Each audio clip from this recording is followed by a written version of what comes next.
Et oui, bonjour, la communauté de coups critiques. C'est encore moi, Pépé, et aujourd'hui, je viens vous parler de la Gen Con.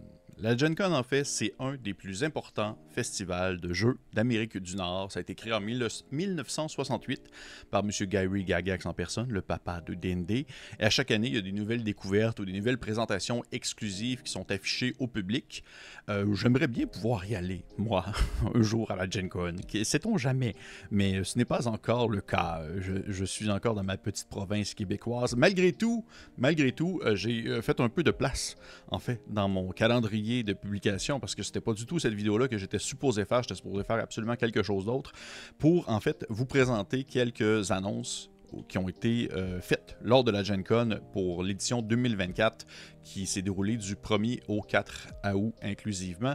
Et on dirait que ça m'avait complètement sorti de la tête. Habituellement, je me le garde de côté, une petite note concernant ce qui s'en vient, ce qui sort et tout ça. Puis là, je m'en suis rendu compte avant hier en faisant comme hey, « j'ai pas parlé de ça, j'ai absolument oublié la Gen Con ». Et pourtant, il y a des choses qui ont été dites, il y a des choses qui ont été présentées, qui ont été annoncées. Et je voulais prendre en fait le temps avec vous aujourd'hui dans une petite vidéo un peu plus improvisée, beaucoup moins préparée. Là, j'ai plein de notes écrites devant moi parce que je me suis pas nécessairement, c'est pas comme une critique ou rien d'autre, pour vous juste vous faire mention de quelques nouvelles en rafale qui ont été faites à la Gen Con. Et c'est quand même un peu, il fallait faire du débroussaillage, comme on dit au Québec. Il fallait faire un peu de passer un peu la gratte là-dedans parce que il y a beaucoup de choses qui sont plus en lien avec le jeu de société, même un peu, je pense, comme les cosplays, les costumes et tout ça, les animations, etc. Il fallait vraiment trouver, dénicher les annonces qui étaient plus spécifiques au jeu de rôle. Mais Dieu sait qu'il y en a. Il y en a à la Gen Con du jeu de rôle. Il y a beaucoup de tables avec plein de personnes qui peuvent tester des jeux, essayer des nouvelles choses, faire, on va dire, découvrir des produits qui sont sortis en exclusivité ou en pré-vente à la Gen Con. Et parmi les choses, en fait, qui sont mentionnées, on va débuter ainsi immédiatement avec ma première annonce que j'ai trouvée. Paizo révèle plusieurs projets lors du keynote de la Gen Con 2024. Ça veut dire qu'il y a eu une présentation principale faite par, dans le fond, Paizo, qui sont derrière Pathfinder et Starfinder, et ils ont développé plusieurs, en fait, ils ont dévoilé plutôt plusieurs projets passionnants, dont entre autres Starfinder, deuxième édition, les playtests. Il y a une phase de playtest qui a été faite. Puis si jamais vous avez testé ce jeu-là, il s'agit en fait vraiment un peu à la sauce D&D, mais dans l'espace, très space opéra, Star Wars-esque, avec plein de races extraterrestres qui font blou blou blou blou blou, puis des pistolets laser et tout ça. C'est pas mal ça, Starfinder, tout comme Pathfinder qui a eu une seconde édition. Starfinder va avoir également sa seconde édition. Il y a eu plusieurs playtests comme ils l'ont annoncé, plusieurs, on va dire, raboutages, changements dans le système. Il y a eu des playtests pour des classes, entre autres une classe qui est le technomancien et le mécanicien. Et selon les produits à venir, là, je regarde en même temps, c'est Starfinder Galaxy Guide pour la seconde édition qui est prévue pour mai 2025 plutôt. 2027, ça serait loin. Et ce livre offrir un cadre qui est un aperçu détaillé de nombreuses planètes dans l'univers de Starfinder. Parce que c'est un peu ça aussi la richesse du jeu, c'est d'aller explorer différents lieux, différents endroits, ne pas se centrer dans un seul monde médiéval fantastique, mais bien tomber dans la science-fiction comme on peut se l'imaginer. Et on y va avec une autre annonce, le lancement prochain et également aussi des retours sur les playtests du jeu de rôle Stormlight. Pour celles et ceux qui ne savent pas du tout de quoi je parle, comme je le suis moi-même, comme je l'étais moi-même il y a de cela quelques heures, en fait, Stormlight RPG, c'est l'adaptation en jeu de rôle d'un univers de Brandon Sanderson, qui est un auteur d'ouvrages fantastiques, très médiéval fantastique, high fantasy, extrêmement prolifique et extrêmement populaire dans le monde anglophone. Juste pour vous donner une idée, le Kickstarter qui a sorti la dernière fois, je me rappelle, j'en avais parlé avec Pierre-Louis Renaud de la chaîne d'Etu Game dans le contexte d'une autre vidéo, puis lui était très intéressé à en savoir plus sur les projets de Brandon Sanderson. Et lors de son dernier Kickstarter, l'auteur avait amassé un peu plus que 40 millions de dollars canadiens pour la sortie de quelques ouvrages.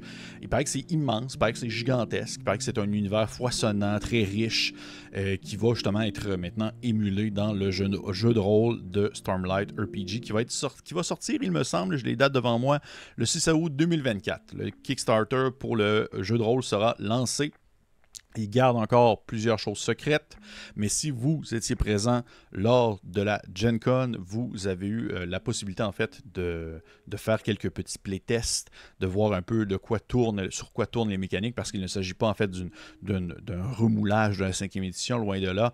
Il semblerait que c'est des mécaniques uniques qui vont servir à vraiment embrasser l'ambiance des livres de Brandon Sanderson, qui est un auteur qui semblerait très bon, mais je n'ai jamais lu. Et j'ai été chercher, en fait, j'ai fouillé sur Internet, tel un véritable détective des temps modernes. J'ai fouillé pour trouver des informations concernant les gens qui auraient pu essayer la bêta lors de la Gen Con. Et j'ai trouvé des gens sur Reddit, des personnes qui ont fait un petit retour concernant leur expérience, puisqu'ils étaient présents lors du festival. Et il semblerait que ça rappelait mécaniquement D&D 4e édition. Au final, la personne faisait mention d'une expérience un peu mitigée, alors qu'elle mentionnait que le système était correct, qu'il était bien, que c'était pas révolutionnaire pour autant, ça n'allait pas comme changer le monde du jeu de rôle, mais que ça faisait changement un peu de ce qu'on connaissait, du moins ces temps-ci, de ce qui était populaire ces temps-ci. Mais elle mentionnait également aussi que le scénario d'introduction était un peu trop dirigiste. C'était trop mener les personnages d'un point A à un point B et de voir un aspect très précis de l'univers de Sanderson qui ne permet pas en fait de voir l'ampleur de ce que le monde de cet auteur-là peut proposer.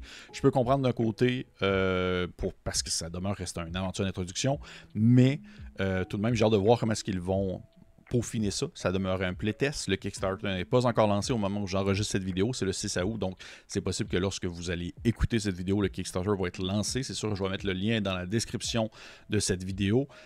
Pour les autres, je serais curieux quand même d'avoir votre avis. Si vous avez déjà essayé un livre de Sanderson, si vous avez déjà lu un de ces ouvrages qui met en scène un univers foisonnant, rempli de magie et de chevaliers, j'aimerais ça le savoir. J'aimerais savoir un peu qu'est-ce qui en fait que c'est si différent.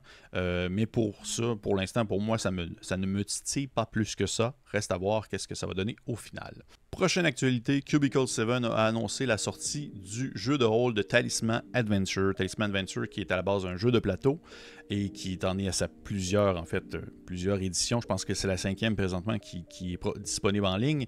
Et en fait, ils ont annoncé, ainsi la maison d'édition a annoncé un jeu de rôle qui va se dérouler dans l'univers de Talisman Adventure. Reste à voir c'est quelle mécanique qui va être mis en place, ça va être quel système. Il semblerait qu'il va y avoir un espèce de lien qui va pouvoir se faire dans le cadre entre le cadre du jeu de société et le jeu de rôle, des liens qui vont peut-être être mécaniques entre les deux ou peut-être même une manière de faire une transition entre les deux. J'ai hâte de voir. Je n'en sais pas plus. Cubicle 7 que j'apprécie beaucoup comme maison d'édition qui s'occupe entre autres de la dernière version de Warhammer Fantasy, qui ont fait par le passé la première version de One Ring, le jeu de rôle. Je ne connais pas du tout par contre Talisman Adventure. Je suis vraiment pas familier avec le jeu de société, même si je sais qu'il est très populaire parmi le monde rôliste et même le monde ludique. Si jamais vous également vous l'avez essayé, si vous connaissez ce monde-là, cet univers-là, vous pouvez me mettre dans les commentaires, je serais curieux d'en savoir davantage. Prochaine annonce, le projet Sigil. Il s'agit en fait du fameux VTT de Wizards of the Coast, ceux qui sont derrière Donjons Dragons. Ils en ont parlé souvent au courant des dernières années, surtout durant la pandémie lorsqu'elle était très forte. Et ça a été un peu plus silencieux ces derniers temps lorsqu'il y a eu en fait d'autres plateformes de jeux en ligne, d'autres VTT qui ont été plus mis de l'avant. Mais finalement, lors de la Gen Con 2024, ils ont enfin dévoilé des informations concernant le projet Sigil, qui est vraiment leur plateforme à eux. Ils ont annoncé possiblement une bêta à l'automne pour tester le tout.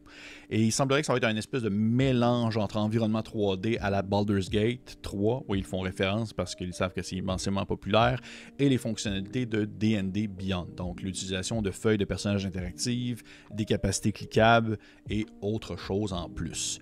Il semblerait que c'est vraiment un système plug and play. Donc pour les aventures existantes, vous allez pouvoir comme interagir avec les éléments présents sur la table virtuelle, vous allez pouvoir créer vos propres cartes à l'aide d'éditeurs intégrés et vous allez pouvoir créer à grande échelle forêt, château et tout pour être sûr d'être le plus précis possible selon vos besoins.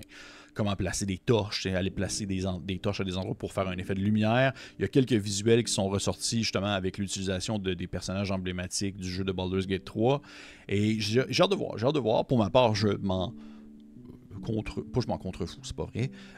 Ça ne m'interpelle pas tant, puisque je ne suis pas vraiment très immersif dans mes VTT. Moi, je suis très minimaliste, alors je vais beaucoup plus baser sur le visuel que je vais avoir avec les joueurs et les joueuses autour de la table, mais je suis persuadé que ça va pouvoir intéresser plusieurs rôlistes de vraiment avoir une version médiévale de Sims avec l'intégration des murs, des sols, des accessoires, avec vraiment un écran ouvert qui vous permet de personnaliser le tout selon votre bon plaisir. Mais pour ma part, ça ne me parle pas tant. Mais au moins, vous avez l'information. Puis je vais également mettre aussi dans les commentaires un lien qui mène sur le D&D Beyond. Il vous permet un peu de vous inscrire à une newsletter ou du moins avoir des informations, de vous inscrire avec un courriel pour avoir des informations supplémentaires sur le projet Sigil alors que celui-ci va aller de l'avant. Prochaine annonce, il y a Cthulhu by Gaslight Investigator Guide qui a été en fait en pré-vente lors de la Gen Con 2024. Si vous y étiez, vous aviez l'occasion d'acheter un exemplaire du prochain livre de Chaosium, ceux qui s'occupent de l'appel de Cthulhu, la 7e édition, et c'était Cthulhu by Gaslight. C'est-à-dire, pour ceux qui ne connaissent pas, Cthulhu by Gaslight, c'est la version, en quelque sorte, c'est un supplément. Ce n'est pas un nouveau jeu complet, c'est un supplément pour l'appel de Cthulhu qui permet vraiment plus d'émuler l'ambiance très Londres victorienne, fin 1800, à la Jack l'Éventreur, avec les rues qui sont embrumées et l'espèce de grande ambiance très rurale, pas rurale, mais plutôt très urbaine d'un Londres étouffante. Et c'est très, très, très populaire. Il y a eu de nombreuses éditions de Cthulhu by Gaslight au fil des éditions de l'appel de Cthulhu, la version de base. Et là, ça a été vendu à la prévente en Gen Con, lors de la Gen Con en 2024. Et j'ai fait mes petites recherches en ligne pour avoir des avis sur des commentaires sur des gens qui ont pu mettre la main sur le livre en soi et pouvoir faire un retour. Et encore une fois, j'ai déniché des petits commentaires, des petits éléments ici et là. Quelqu'un qui fait mention en fait qu'il y a des informations historiques, bien entendu, c'est un peu ça aussi qui est très important. Le guide introduit plusieurs nouvelles compétences, dont certaines permettent de regagner immédiatement de la santé mentale, qui est quelque chose d'assez nouveau, je dirais, dans l'appel de Cthulhu, une mécanique qui permet de regagner une santé mentale. Il y a certaines compétences qui ont vu leur valeur de départ modifiée pour le contexte historique. Il y a des nouvelles professions ou des professions qui ont été redéveloppées pour le contexte de l'époque. Le guide inclut également une carte de Londres avec des lieux d'intérêt marqués. Et c'est pas mal ça ce qui est sorti pour l'instant. Je serais curieux de savoir s'il y a d'autres personnes qui ont des informations. Encore une fois, je vous invite à me le partager. Mais ça me permet un peu d'avoir une idée sur quoi est-ce que le livre va porter. Même si on a quand même une bonne idée, ça ne réinvente pas la roue. Le but, c'est d'adapter en fait ce setting emblématique, ce cadre de jeu emblématique pour la 7e édition de l'Appel de Cthulhu. Toujours pour Chaosium, l'éditeur de l'Appel de Cthulhu, ils ont également annoncé un pacte pour le maître de jeu pour le Basic Role Playing Game, l'espèce de système général, générique de Chaosium qui est utilisé pour l'Appel de Cthulhu, qui est utilisé pour Pendragon, qui est utilisé pour mille et une autres choses et qui possède également son ouvrage qui vous permet de prendre le système et de le changer, de faire un peu ce que vous voulez avec, d'émuler vos aventures comme vous le souhaitez avec les fameuses mécaniques de dessin. Annoncé pour novembre, ce pack est conçu pour offrir au maître de jeu tout le nécessaire pour diriger des parties de jeux de rôle basées sur le Basic Role Playing Game. Ça va inclure différents outils, des ressources pour faciliter la préparation et la gestion des campagnes, des aides de jeu, des fiches de référence, des conseils pratiques pour gérer les parties et les scénarios et bien plus encore. Si vous êtes fan des mécaniques dessin, si vous êtes fan du Basic Role Playing Game et même de Chaosium en soi, eh bien ça va être une ressource incontournable pour vous, j'en suis persuadé. Pour avoir lu l'ouvrage de base, le livre sur le Basic Role Playing Game, la plus récente version, c'était vraiment un fichu de beau livre, pour vrai, c'était super clair, très bien expliqué, vraiment, j'ai trouvé ça vraiment mieux que la version précédente, donc je suis quand même curieux de voir comment est-ce qu'ils vont accrocher le lecteur moyen à ce pack pour le maître de jeu. J'ai hâte de voir les nouvelles astuces qui vont être présentées à l'intérieur. Je suis persuadé que ça va être un super ouvrage. On continue avec une autre annonce. Root, Runes and Expedition Expansion, annoncé pour Kickstarter. Ça fait longtemps que j'en ai pas parlé. Root, le jeu de rôle sur table, qui est quelque part derrière moi dans ma bibliothèque.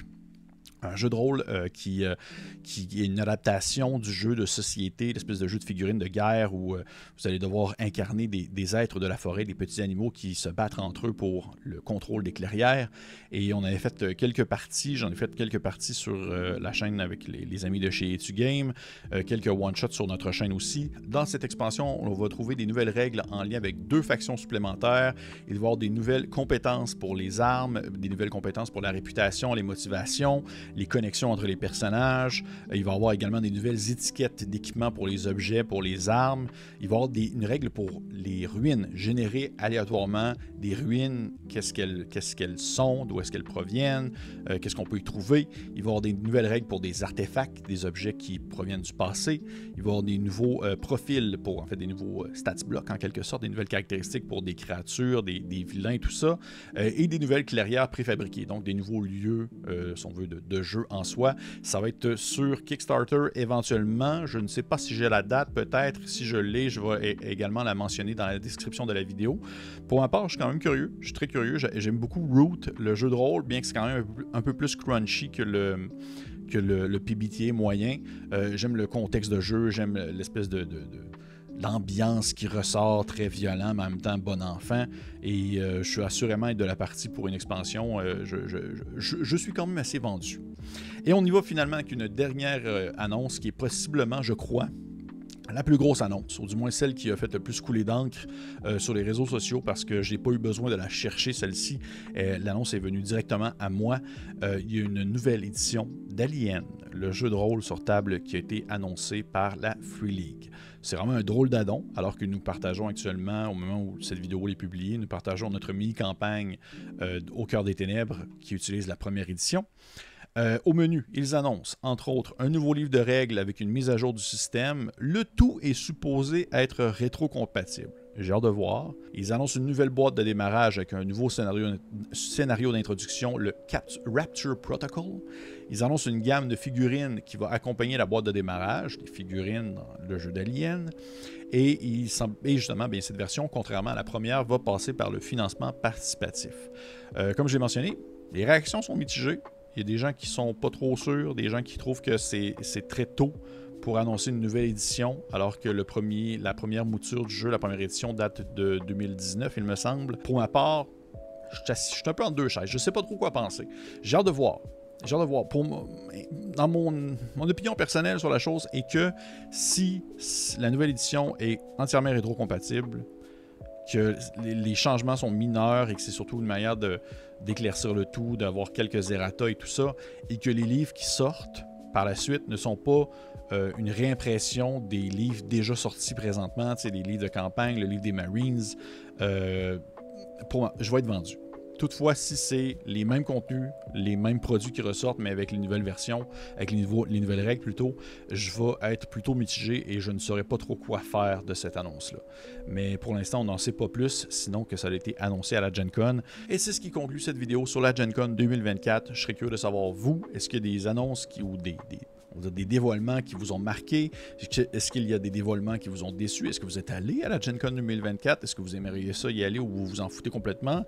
Ce qui serait bien correct en soi. Pour ma part, je vous avoue que c'est pas été la plus grosse année. L'année passée, j'avais eu plus de choses à couvrir, ou peut-être que j'ai mal cherché cette fois-ci, qui sait, mais je serais curieux de connaître un peu votre avis sur la chose. Et bien sûr, bien entendu, petit pouce vers le haut, commentaire, abonnement si ce n'est pas fait. Et pour les autres, on se dit à la prochaine fois.